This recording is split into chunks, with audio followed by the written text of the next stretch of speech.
I came back from a business trip and found my things thrown all over the yard. My daughter yelled, "Clean up this trash. I need the room for my yoga." I looked her straight in the eyes and said, "Then clear out your own room, because this house is mine." She froze. It was time to show who's in charge. I'm glad to have you here. Follow my story until the end and comment the city you're watching from, so I can see how far my story has reached. My name is Nellie, and at 65 years old, I thought I had seen every possible way a daughter could break her mother's heart. I was wrong.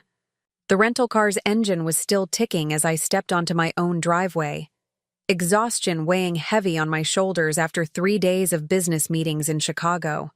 The house looked different somehow, darker, more unwelcoming than the warm home I'd left behind. But it wasn't until I rounded the corner toward the front door that I saw them. My belongings, scattered across the front yard like garbage after a storm. My favorite reading chair sat crooked near the mailbox, its burgundy fabric stained with morning dew. Photo albums lay splayed open, precious memories exposed to the elements. Clothes I'd folded carefully just days before were now draped over bushes like abandoned rags. My mother's china, the delicate blue and white set she'd passed down to me before her death, lay partially unpacked near the driveway, some pieces already showing chips from careless handling. I stood there frozen, my overnight bag slipping from numb fingers. This couldn't be real. This had to be some kind of mistake. Maybe a burglary gone wrong. But then I heard her voice cutting through the morning air like a blade. "Finally, you're back. Now clean up this trash.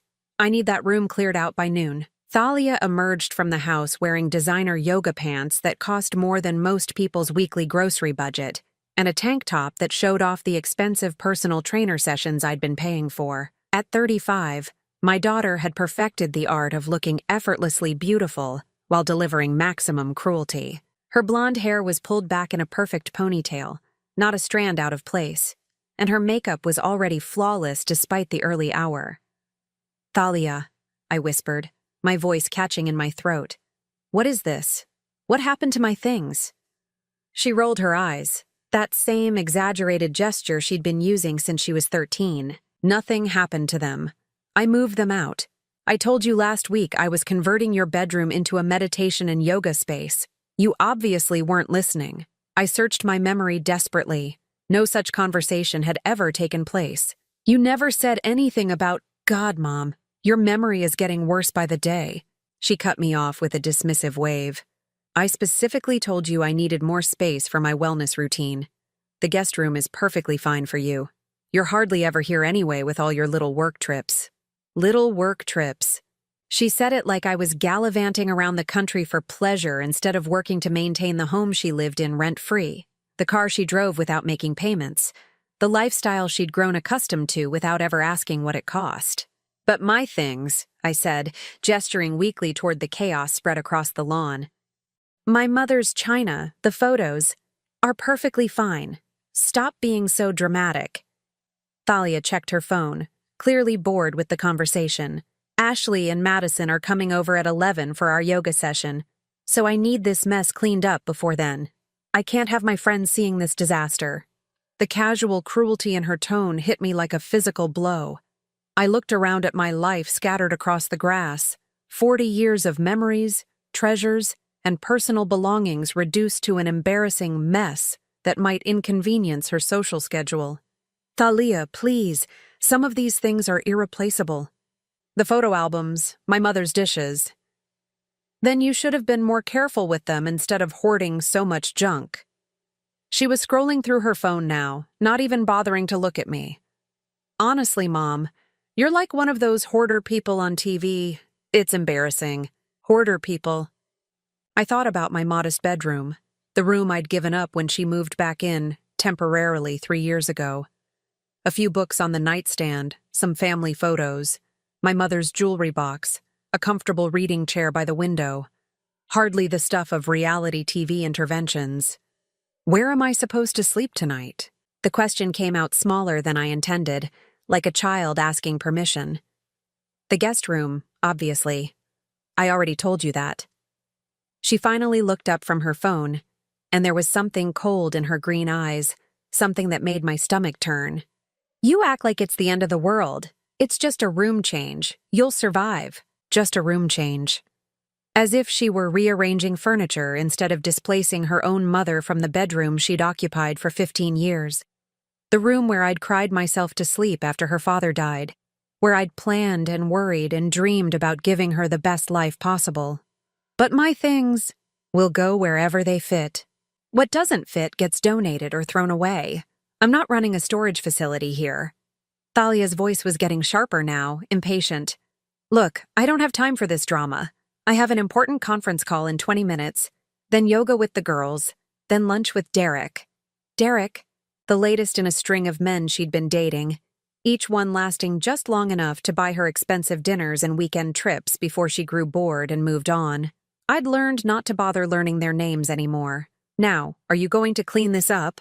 Or do I need to call someone to haul it all away?" She was already walking back toward the house, dismissing me like hired help who'd disappointed her.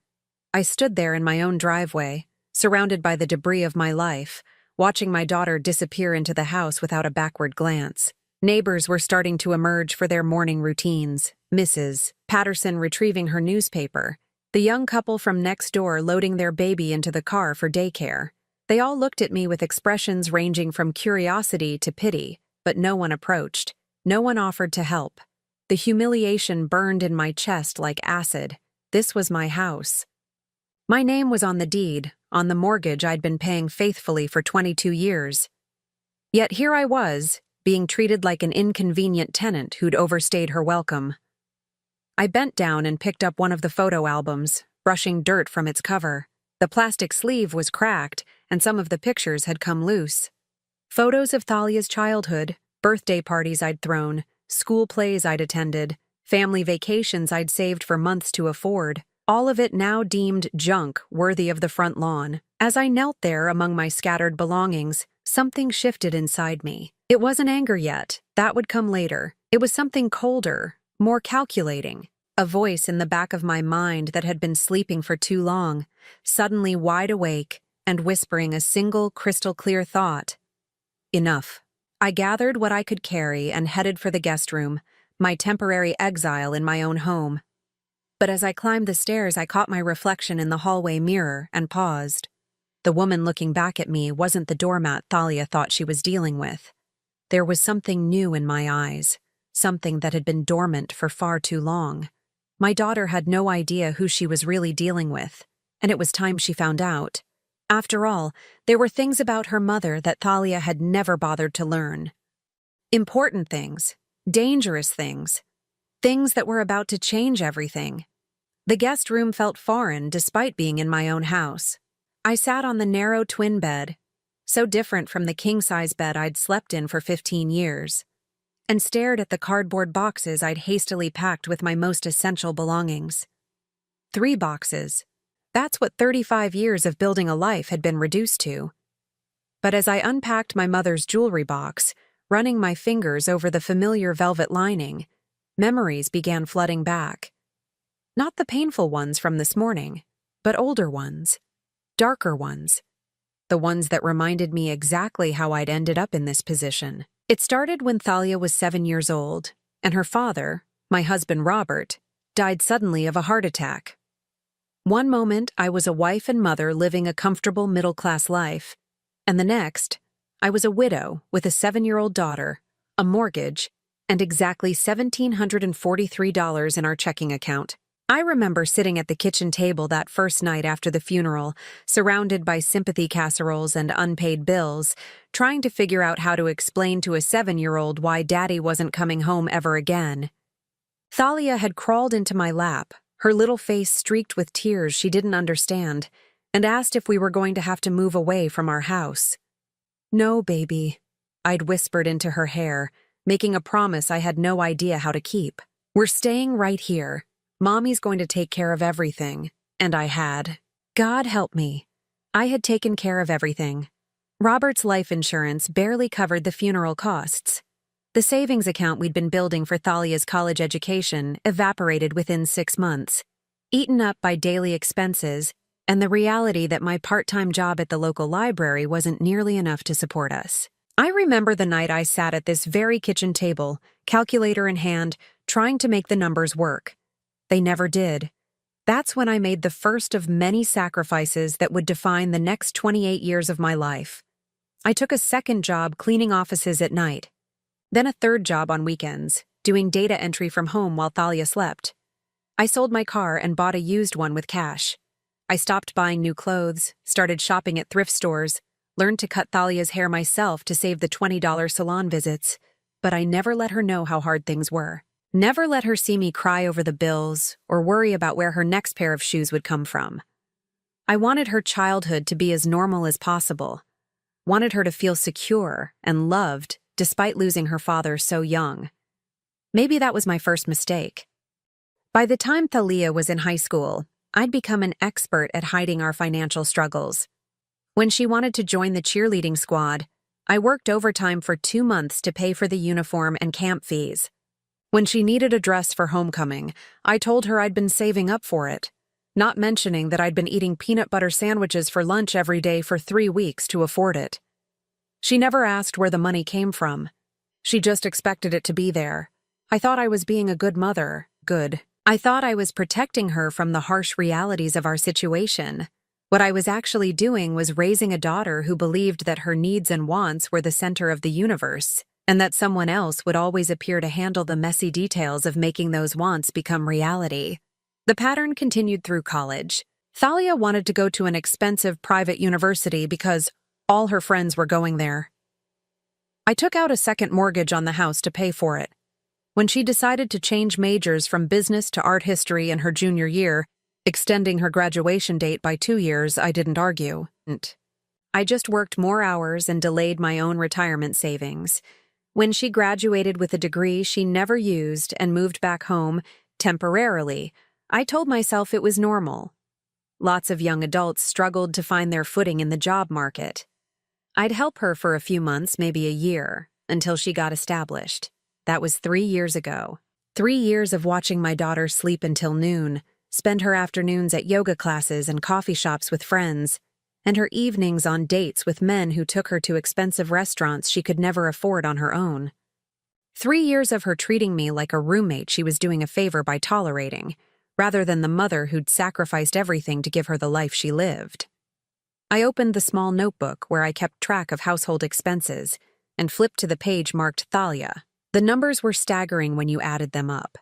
Car insurance, phone bill, health insurance, grocery money, gas money, spending money for her social activities.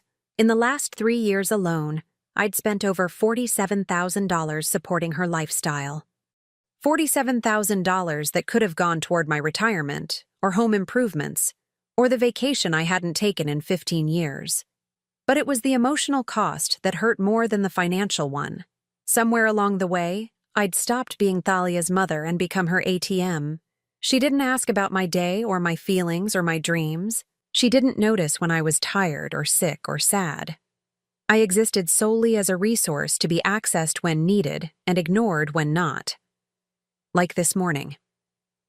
The casual cruelty with which she'd displaced me from my own bedroom wasn't new behavior. It was the culmination of years of increasingly entitled treatment. I'd just been too busy enabling it to recognize the pattern. My phone buzzed with a text message. Thalia, of course. Need you to pick up some almond milk and that expensive granola I like. Also, Derek is taking me shopping tomorrow, so I'll need the credit card. Thanks. Not a request. Not a please or thank you. Just an expectation that I would comply. The same way someone might expect electricity to work when they flipped a switch. I stared at the message for a long time, then did something I'd never done before. I deleted it without responding. As I sat there in the fading afternoon light, surrounded by boxes in a guest room that was now my permanent residence, I realized something that should have been obvious years ago. I'd become a stranger in my own life. I'd spent so long focused on taking care of Thalia that I'd forgotten to take care of myself. I'd been so afraid of her not needing me that I'd allowed her to use me. But there was something else. Something Thalia didn't know about her mother. Something I'd kept hidden for 28 years, buried under the weight of sacrifice and single motherhood. I reached into the bottom of my jewelry box and pulled out a small key I hadn't touched in over a decade. It was the key to a safety deposit box at the bank downtown. A box that contained documents Thalia had never seen, records of investments she knew nothing about, and evidence of a financial safety net I'd been building in secret since she was 8 years old. You see, I'd learned something important in those dark months after Robert died. I'd learned that security didn't come from hoping other people would take care of you. It came from taking care of yourself, quietly and strategically, so that you'd never be helpless again. I'd also learned that sometimes the people you love most will take advantage of your love if you let them. And I'd been letting Thalia take advantage of mine for far too long. My phone buzzed again. Another text from Thalia. Also, Ashley invited me to go to that new spa resort next weekend. Can you cover it? It's only like $500. Only $500. Said like it was pocket change instead of a significant chunk of money that could pay for groceries for a month. I looked at that text for a long time, thinking about the key in my hand and the secrets it unlocked. Thinking about the woman I used to be before I became someone whose only value was her willingness to write checks. Then I smiled. It wasn't a happy smile. It was the smile of someone who'd just remembered she had options. Thalia thought she was dealing with a pushover who'd been beaten down by years of widowhood and single motherhood. She thought I was old, tired, and dependent on her company to give my life meaning. She had no idea that the woman she'd just humiliated in the front yard had been planning for this day for longer than she'd been alive. And tomorrow, she was going to start finding out just how wrong she'd been about everything. The next morning, I drove to First National Bank with the small key clutched in my palm. I hadn't been to the safety deposit box in 3 years, not since I'd last updated my will. The young bank teller who escorted me to the vault didn't recognize me. I'd been banking here for over 20 years, but most of the familiar faces had retired or moved on. As the metal door swung open and I pulled out the long, narrow box, my hands trembled slightly. Inside were documents that told the real story of the last 28 years. The story Thalia had never bothered to ask about. I spread the papers across the small table in the private viewing room and took inventory. Stock certificates, bond portfolios, real estate deeds, bank statements from accounts Thalia didn't know existed, insurance policies with beneficiaries that might surprise her. The numbers were staggering, even to me. $1.7 million in various investments. 3 rental properties that had been quietly generating income for over a decade. A trust fund I'd established years ago, originally intended for Thalia's future children, grandchildren I was beginning to doubt I'd ever have a relationship with. But it was the manila folder at the bottom of the box that made my blood run cold. Financial documents I'd forgotten about. Paperwork I'd signed but never fully processed. My hands shook as I opened it and saw Thalia's signature on documents that shouldn't have existed. Power of attorney papers, signed 2 years ago, when I'd had that minor outpatient surgery for my gallbladder. I remembered Thalia insisting I needed someone to handle things, just in case something went wrong. I'd been touched by her sudden concern for my welfare. I'd signed the papers she brought me without reading them carefully, trusting that my daughter had my best interests at heart. I'd been a fool. The power of attorney was far more extensive than I'd realized. It gave Thalia access to my primary checking account, the ability to make medical decisions on my behalf, and most chilling of all, the authority to manage the grantor's financial affairs in the event of mental incapacity. Mental incapacity. The words hit me like a physical blow. I kept reading, my horror growing with each page. There were bank statements from my checking account, the account I thought only I had access to, withdrawals I didn't remember making, transfers to accounts I'd never opened. My monthly Social Security deposits and pension payments were there, but other money was missing. Thousands of dollars that had simply vanished over the past 18 months. My throat went dry as I calculated the amounts. $12,000, $15,000, $23,000.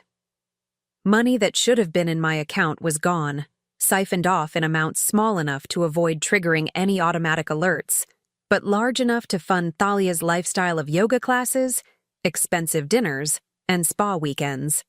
She'd been stealing from me, Systematically, carefully, and legally, thanks to the papers I'd signed without understanding their true scope.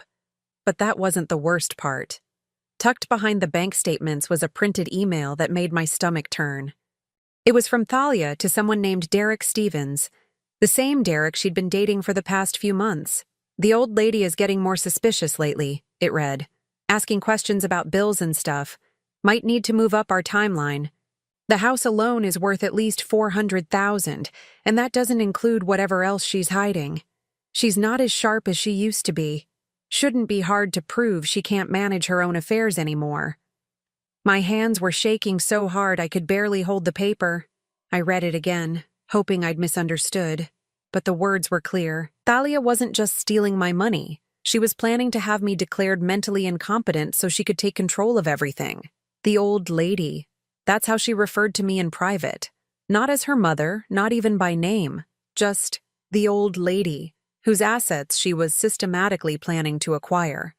I thought about this morning's humiliation, my belongings scattered across the lawn like garbage. It hadn't been a spontaneous burst of entitlement. It had been calculated. A test to see how much abuse I'd tolerate before fighting back. She was building a case that I was losing my mental faculties, creating evidence of my supposed inability to maintain my living space or make rational decisions. The email continued. "Once we get guardianship, we can sell the house and put her in one of those assisted living places. Split everything 50-50 like we talked about. This time next year, we'll be living in Costa Rica like we planned." Costa Rica. She was planning to take my life savings and move to another country with her boyfriend, a man I'd met exactly 3 times, who'd smiled at me over Sunday dinners while secretly planning to rob me blind. I sat back in the hard plastic chair, feeling like I'd been punched in the stomach. This wasn't just about money or entitlement. This was about Thalia genuinely believing that I was nothing more than an obstacle between her and the life she felt she deserved. She wasn't just using me, she was actively planning to destroy me. My phone buzzed. A text from Thalia. "Where are you? Need you to sign some papers the lawyer sent over. Something about updating your insurance beneficiaries. Derek says it's really important to get this done ASAP. Insurance beneficiaries. My life insurance policy was worth $500,000, with Thalia as the sole beneficiary." What exactly was she planning to update? I stared at that text for a long time, thinking about the woman who'd given birth to my daughter 35 years ago in this very town. The woman who'd worked 3 jobs to keep food on the table and a roof over her head. The woman who'd sacrificed her own dreams, her own future, her own happiness to make sure her little girl never went without. That woman had been kind, trusting, willing to believe the best in people, especially her own child. That woman was gone. I gathered up all the documents and put them back in the safety deposit box, except for one folder. The folder containing evidence of Thalia's theft and her plans for my future. That folder came home with me. When I pulled into my driveway, Thalia's car was gone. A note on the kitchen counter explained she'd gone shopping with Derek and wouldn't be back until evening. "Left some insurance papers on your desk," the note read. "Need your signature ASAP. Thanks." I found the papers in my home office, the small room where I'd spent countless nights over the years, managing our finances and planning for our future. The documents were from an insurance company I'd never heard of, requesting signatures to update and consolidate my existing policies. I called my insurance agent, a man I'd worked with for 15 years. "Mrs. Patterson," he said, sounding confused when I described the papers. "I didn't send you anything, and these companies you're describing, I've never heard of them. This sounds like some kind of scam." A scam. Or something worse. I spent the next 2 hours on the phone with my bank, my financial advisor, and my attorney. By the time I was finished, I had a clear picture of what was happening. Thalia had been systematically accessing my accounts using the power of attorney, testing the limits of what she could take without triggering any alarms. The insurance papers were likely an attempt to redirect my life insurance payments, or possibly take out additional policies with herself as beneficiary. She wasn't just planning to rob me. She was planning to profit from my death. As I sat in my home office, surrounded by evidence of my daughter's betrayal, I felt something I'd never experienced before in relation to Thalia. Not disappointment, not hurt, not even anger. Cold, calculating fury. I'd spent 28 years protecting her from the harsh realities of the world. I'd shielded her from financial worry, emotional hardship, and the consequences of her own poor choices. I'd been so focused on being a good mother that I'd forgotten to teach her how to be a good person. But there was something Thalia had overlooked in her careful planning. Something she'd never bothered to learn about the old lady she was so eager to dispose of. I hadn't survived 28 years of single motherhood, built a secret fortune, and raised a daughter by being weak or stupid. I'd done it by being smart, strategic, and when necessary, absolutely ruthless. Thalia thought she was playing chess with someone who didn't know the rules. She was about to discover that her mother had been playing the long game since before she was born. And in this particular game, I held all the important pieces. The front door slammed, announcing Thalia's return. I heard her call out cheerfully, "Mom, did you sign those papers? Derek's waiting in the car." I smiled as I walked toward the living room, the folder of evidence tucked securely under my arm. It was time to teach my daughter the most important lesson of her life. Some people, when you push them far enough, push back harder than you ever imagined possible. I found Thalia in the living room, practically bouncing with excitement as she rifled through shopping bags from expensive stores I couldn't afford to shop at even with my hidden wealth. Her face was flushed with the particular joy that comes from spending someone else's money without permission. "There you are," she said without looking up from her purchases. "Did you sign those insurance papers? Derek's waiting outside, and we're supposed to meet his lawyer in an hour." His lawyer. Not our lawyer, not my lawyer. His lawyer. "I had some questions about those documents," I said carefully, settling into my favorite chair, the one that was apparently destined for the front yard tomorrow if Thalia's room conversion plans continued. "Questions?" Thalia finally looked at me, and I saw a flash of something in her eyes. Impatience, annoyance, maybe even fear, though she hid it quickly. "What kind of questions?" Derek explained everything. It's just routine updating stuff. When did Derek become an expert on my insurance policies? The question hung in the air between us. Thalia's perfectly manicured fingers stopped moving through her shopping bags, and for just a moment, her mask slipped. I saw the calculation behind her eyes, the quick mental scramble to find an acceptable explanation. "He works in finance," she said finally. "He knows about this stuff. He's just trying to help." How thoughtful of him. I kept my voice light, conversational. "Tell me, Thalia, in all these months of Derek helping with my finances, did you two discuss anything else? My property values, perhaps? My other investments?" She was staring at me now, her shopping excitement completely forgotten. "Mom, what are you getting at? You're being really weird." Weird. Not suspicious, not smart, not careful with my money. Weird. "I'm getting at the fact that I went to the bank today," I said, opening the folder I'd been carrying. "I accessed my safety deposit box for the first time in 3 years. Very educational experience." The color drained from Thalia's face so quickly I thought she might faint. She sank down onto the couch, her mouth opening and closing like a fish gasping for air. "I found some interesting documents," I continued, pulling out the bank statements showing the unauthorized withdrawals. Money that's been leaving my accounts in small amounts over the past 18 months. Money I didn't authorize, didn't spend, and didn't know was missing. "Mom, I can explain." "I'm sure you can. You've always been creative with explanations." I set the statements on the coffee table between us, each page a testament to months of systematic theft. $23,000, Thalia. That's how much you've stolen from me using that power of attorney you convinced me to sign. She was crying now, or at least making crying sounds. No actual tears, I noticed, just the kind of performance she'd perfected as a child when she was caught doing something she shouldn't. "I wasn't stealing," she said, her voice taking on that wheedling tone I remembered from her teenage years. "I was just borrowing. I was going to pay it back once I got on my feet financially. Borrowing requires permission. Taking money without permission is called theft." I pulled out the printed email. But theft is the least of your crimes, isn't it? Her eyes widened when she saw the email, and this time the fear was unmistakable. Where did you get that? Does it matter? What matters is that I have it, along with several others from the same account. I hadn't found other emails, but Thalia didn't need to know that. The guilty always assume you know more than you actually do. That's not what it looks like, she said desperately. We were just planning to have me declared mentally incompetent so you could steal my house and put me in a nursing home while you moved to Costa Rica with my money. I spoke calmly like I was discussing the weather. Yes, I read the whole conversation. Thalia's face went through a series of expressions: denial, anger, calculation, and finally something that chilled me to the bone: cold acceptance.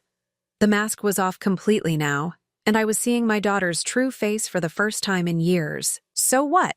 She said, her voice flat and emotionless.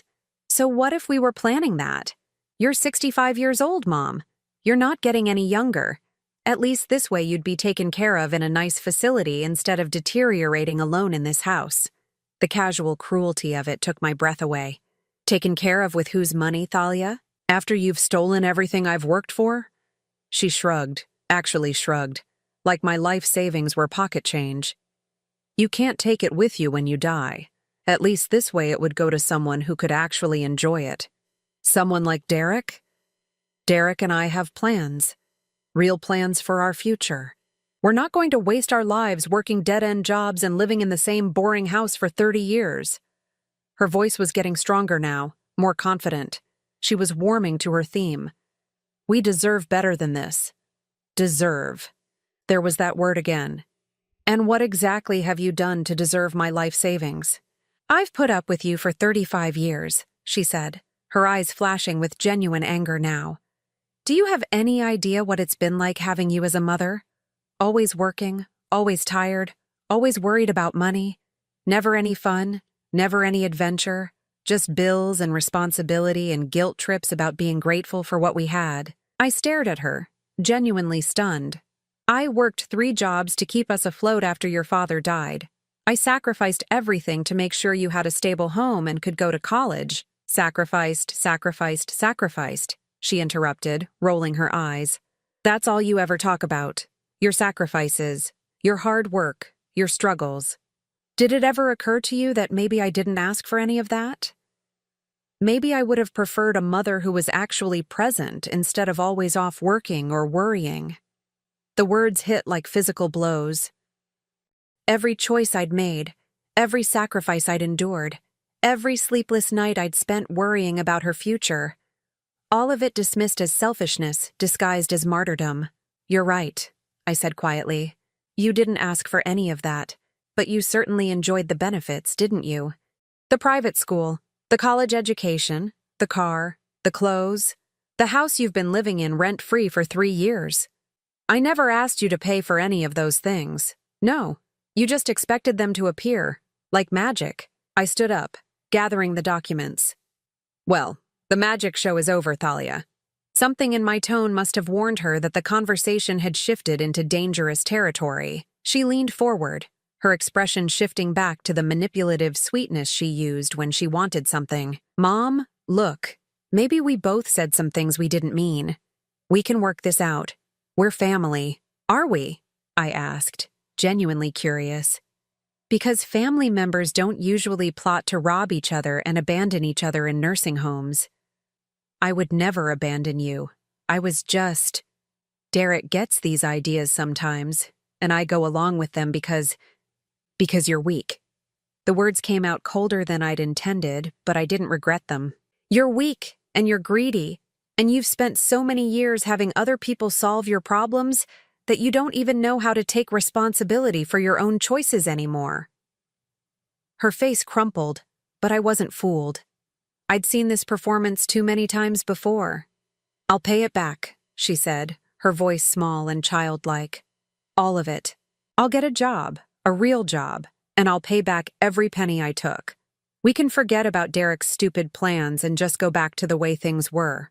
The way things were, where I worked to support her lifestyle while she treated me like an inconvenient roommate. where she stole from me while I pretended not to notice the money disappearing, where she made plans to dispose of me while I continued to enable her delusions. No, I said simply. No, no. We can't go back to the way things were, because the way things were was destroying both of us. I walked toward the front door, then turned back to look at her. You have until tomorrow morning to decide what kind of person you want to be, Thalia. The kind who faces consequences for her actions, or the kind who doubles down on her mistakes. What's that supposed to mean? It means I'm going to spend this evening making some phone calls. To my lawyer, to my financial advisor, and to the police. I watched the blood drain from her face again. What happens next depends entirely on what you choose to do between now and tomorrow morning. Mom, please. My name is Nellie, I said, my voice as cold as January wind. You lost the right to call me Mom when you started planning my funeral. I walked out of my own house, leaving Thalia sitting among her expensive shopping bags, finally understanding that the game had changed completely. For the first time in 35 years, she was going to have to figure out how to solve her own problems. And for the first time in 35 years, I was going to stop making excuses for someone who saw my love as weakness to be exploited. I spent that evening at a hotel downtown, making the most important phone calls of my life. My lawyer, Patricia Hendricks, had been handling my legal affairs for over a decade. She listened without interruption as I explained the situation, then let out a low whistle. Nellie, this is serious.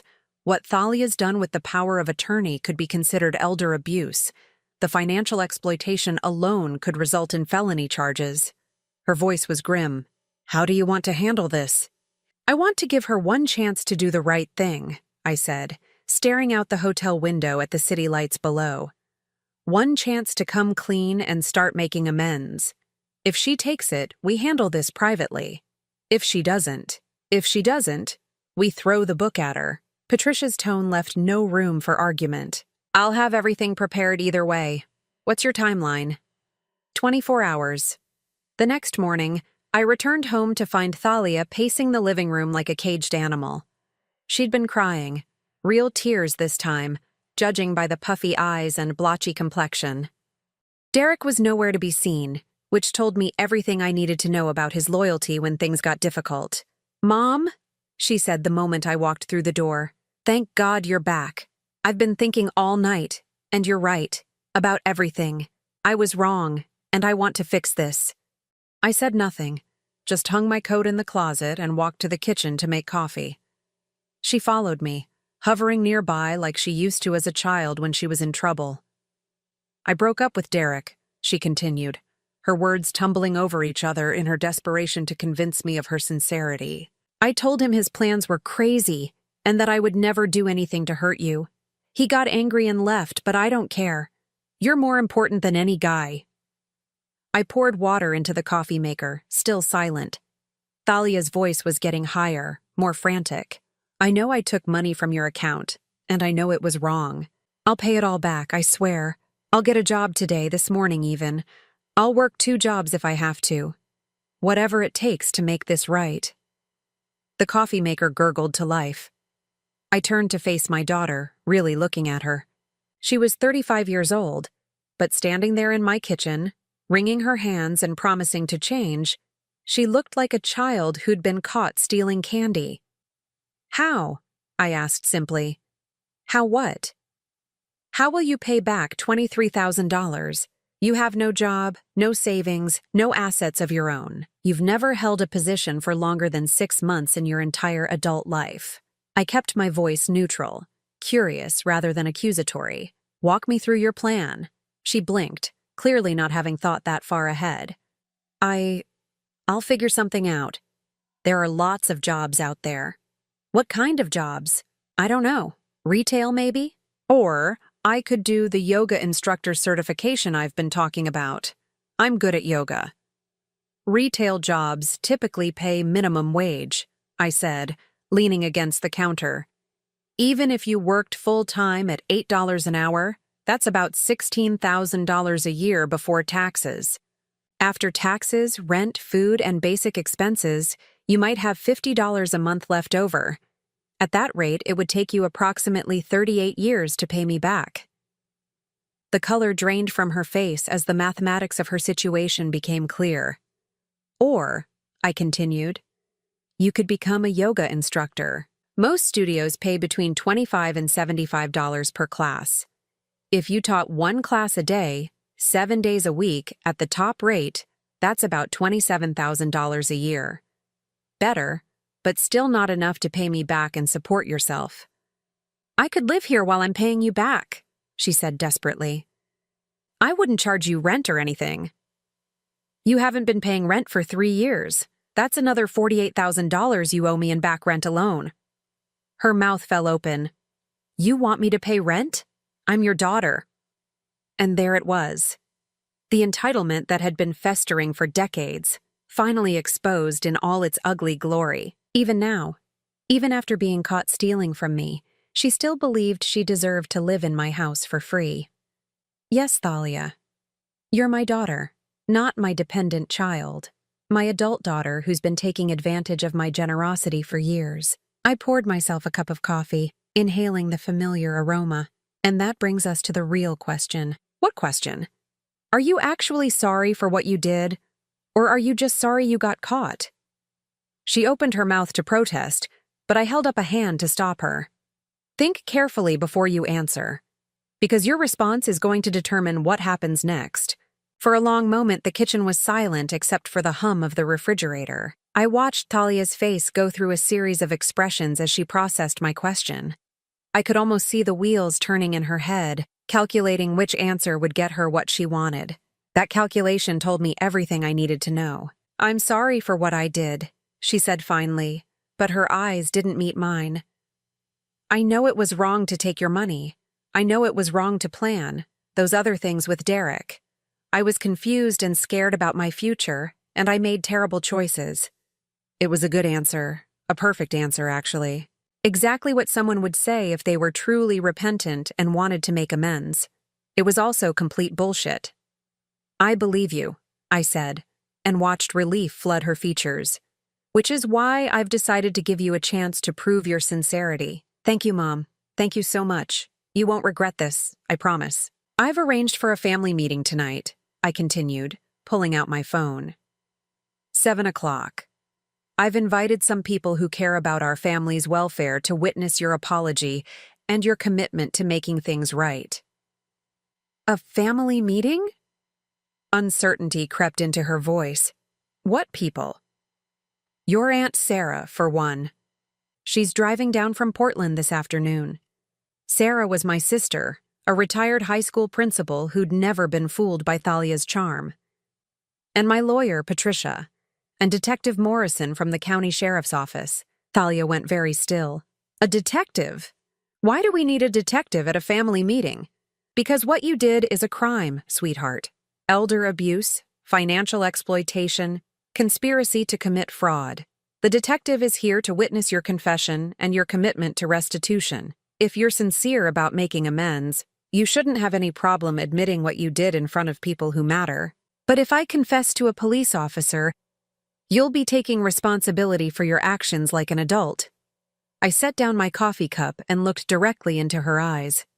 Unless, of course, you're not actually sorry. Unless you're just looking for a way to wiggle out of consequences again. The mask was starting to slip. I could see the real Thalia underneath, the one who was calculating whether she could somehow talk her way out of this new trap. What if I don't want to do this meeting? She asked, her voice smaller now. Then I'll assume you're not sincere about making amends, and I'll proceed with pressing full criminal charges tomorrow morning. I shrugged like it didn't matter to me either way. Your choice. That's not fair. You're forcing me to confess to a crime. I'm not forcing you to do anything. I'm giving you an opportunity to take responsibility for what you've already done. I walked toward the living room, then turned back. The meeting is at 7 o'clock. If you're here, I'll assume you want to make things right. If you're not here, I'll assume you've chosen to handle this through the legal system instead. And if I do confess, what happens then? Then we work out a realistic plan for you to pay restitution and rebuild our relationship. I paused. And you'll need to find somewhere else to live. Tonight. Tonight? But where am I supposed to go? That's not my problem anymore, Thalia. You're 35 years old. It's time you figured out how to solve your own problems. I left her standing in the kitchen, her face a mask of panic and calculation. I knew exactly what she was thinking. She was weighing her options, trying to figure out which choice would cause her the least discomfort. What she didn't understand was that all her options now led to discomfort. The only question was whether she'd choose the discomfort of taking responsibility or the discomfort of facing criminal charges. I spent the rest of the day preparing for the evening's meeting. I arranged chairs in the living room, made sure I had copies of all the relevant documents, and even put together a small tray of cookies and coffee for my guests. If Thalia was going to confess to stealing from her own mother, it might as well be in a civilized setting. At 6:30, Aunt Sarah arrived, her expression grim. She'd never approved of how I'd spoiled Thalia, and she'd been waiting for years for this reckoning. "Where is she?" Sarah asked, settling into her chair with the authority of someone who'd spent 40 years dealing with difficult teenagers. "Upstairs. Getting ready, I assume." At 6:45, Patricia arrived with Detective Morrison, a kind-faced woman in her 50s who specialized in elder abuse cases. We made small talk while we waited, but my eyes kept drifting to the staircase. At 7 o'clock exactly, Thalia appeared at the top of the stairs. She'd changed into a conservative black dress and had styled her hair in a simple bun. She looked younger somehow, more vulnerable.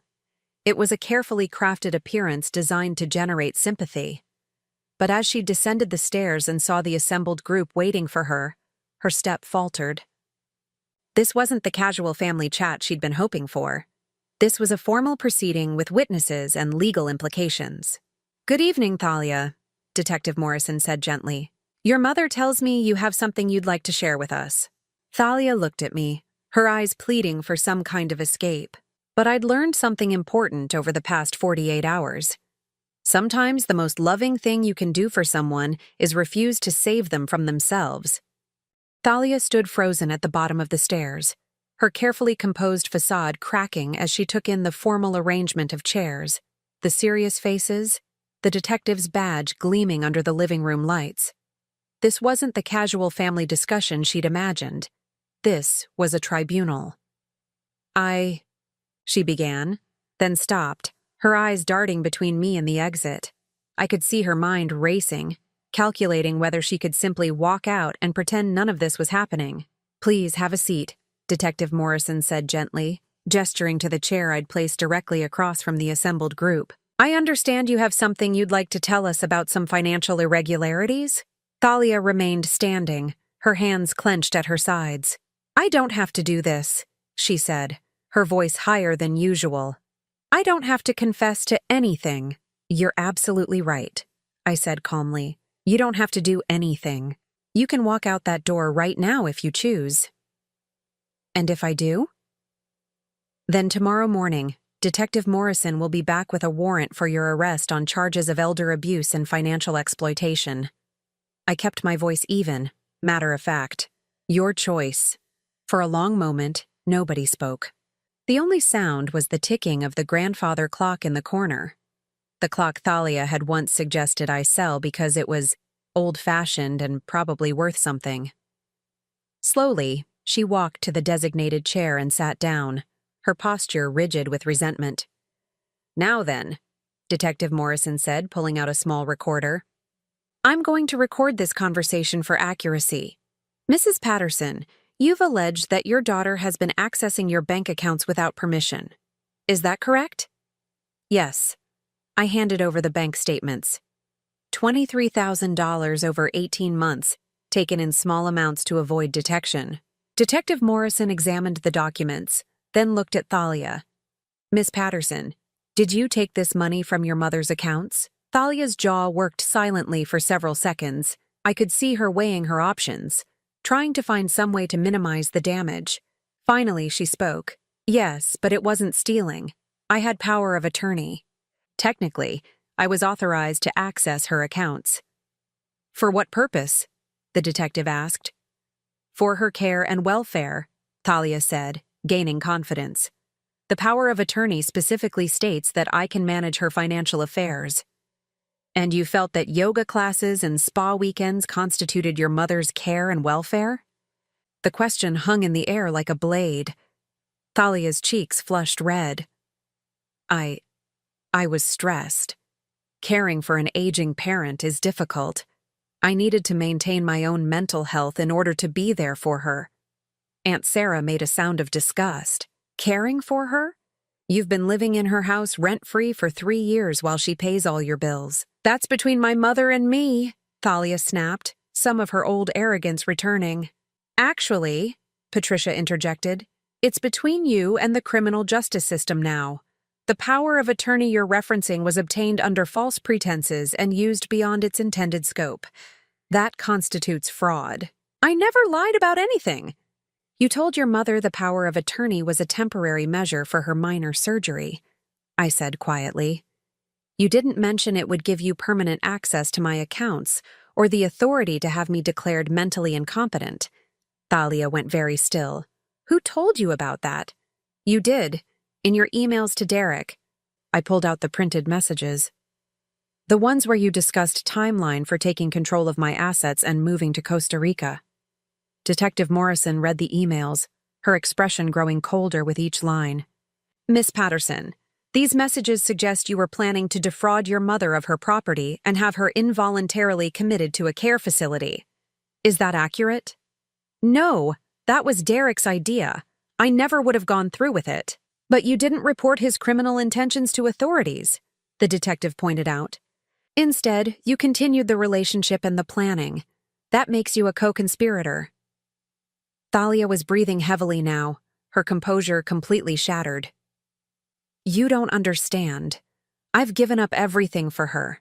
My entire adult life has been about taking care of her needs. I deserve something for that. What exactly have you given up?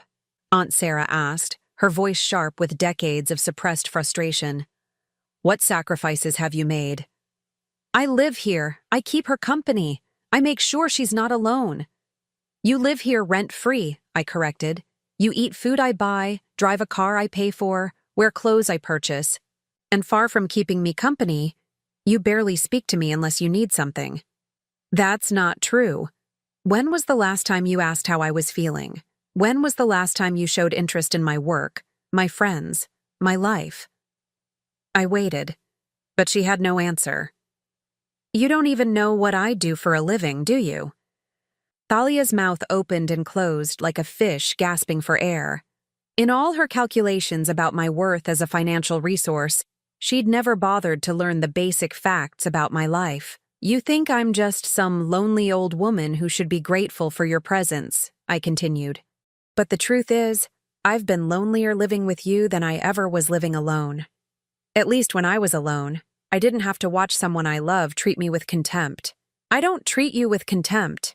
Yesterday morning, you threw my belongings onto the front lawn and told me to clean up the trash, I said quietly. You called my possessions, including my mother's china and our family photos, junk that embarrassed you in front of your friends. Tears were streaming down Thalia's face now, but I felt no urge to comfort her. These weren't tears of remorse. They were tears of self-pity, shed because she was finally facing consequences for her actions. Miss Patterson, Detective Morrison said, I need you to clearly state whether you took money from your mother's accounts without her knowledge or permission. Yes, Thalia whispered. And did you plan with Derek Stevens to have your mother declared mentally incompetent in order to gain control of her assets? A longer pause. Yes. Did you intend to place your mother in a care facility against her will? It wasn't.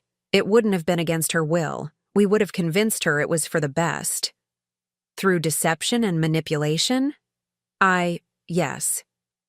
Detective Morrison clicked off the recorder. Miss Patterson, you're under arrest for elder abuse and financial exploitation. What? Thalia shot to her feet. But you said if I confessed. I said if you confessed, we'd work out a plan for restitution, I corrected. I never said there wouldn't be legal consequences. As Detective Morrison read Thalia her rights, my daughter turned to me with an expression of pure hatred. You did this, she hissed. You set me up. You planned this whole thing." "Yes," I said simply. "I did. But I'm your daughter. How could you have your own daughter arrested?" I looked at this woman I'd given birth to 35 years ago, this stranger who'd been systematically planning to destroy my life while living off my generosity. For the first time in decades, I felt no guilt, no obligation, no desperate need to fix her problems. "You stopped being my daughter the moment you decided I was worth more to you dead than alive," I said quietly. They led her away in handcuffs, still protesting, still demanding that I fix this latest mess she'd created. But I remained seated in my living room, feeling lighter than I had in years.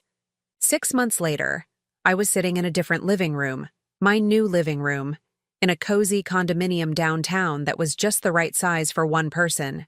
I'd sold the house where I'd raised Thalia and sacrificed so much of myself in the process.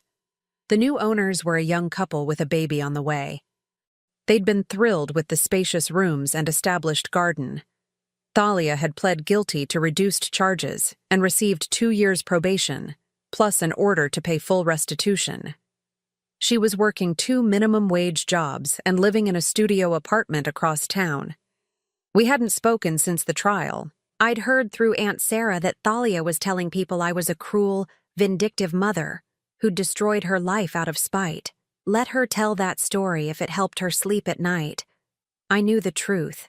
The truth was that I'd spent 35 years enabling someone who saw my love as weakness to be exploited. I'd confused being a good mother with being a doormat, confused sacrifice with self-destruction. But I'd also spent the last 6 months rediscovering who I was when I wasn't defined by someone else's needs and demands. I'd taken art classes, joined a book club, traveled to places I'd only dreamed of seeing. I'd made new friends who valued my company for itself, not for what I could provide them. My phone rang, interrupting my thoughts. The caller ID showed a number I didn't recognize. "Hello? Mom?" Thalia's voice was small, uncertain. "It's me." I said nothing, waiting. I've been thinking about things, about what happened, and I wanted to call and apologize. "I see. I know I hurt you. I know what I did was wrong, and I was wondering if maybe we could, if you'd be willing to try again, to rebuild our relationship." I looked around my peaceful living room, at the books I'd been reading, the art supplies I'd been experimenting with, the photos from my recent trip to Ireland. I thought about the woman I'd become when I stopped trying to save someone who didn't want to be saved. "Thalia," I said gently, "I forgive you. I truly do, but I don't trust you. And I don't think I ever will again. But I've changed. I've learned my lesson. I have a job now. I'm supporting myself. I'm glad to hear that. I genuinely hope you build a good life for yourself. But you won't give me another chance?" I was quiet for a long moment, thinking about chances. I'd given Thalia thousands of chances over the years. Chances to grow up, chances to take responsibility, chances to treat me with basic respect. She'd squandered every one. "I gave you 35 years of chances," I said finally. "I'm 66 years old now, Thalia.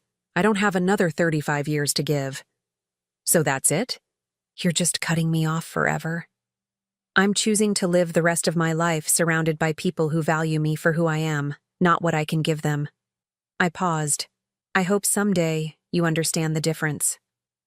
I hung up before she could respond, then turned off my phone.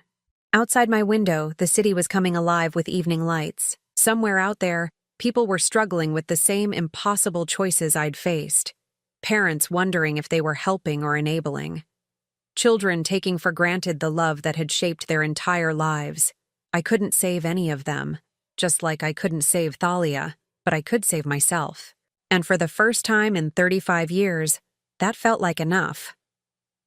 I picked up my latest book and settled back into my comfortable chair, my chair in my space, surrounded by my peace.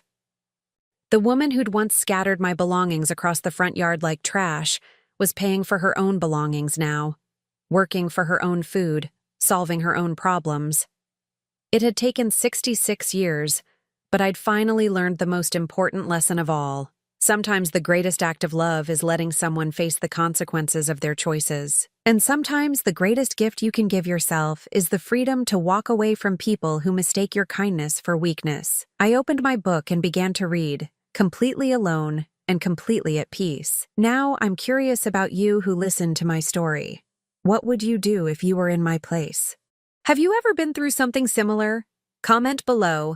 And meanwhile, I'm leaving on the final screen 2 other stories that are channel favorites. And they will definitely surprise you. Thank you for watching until here.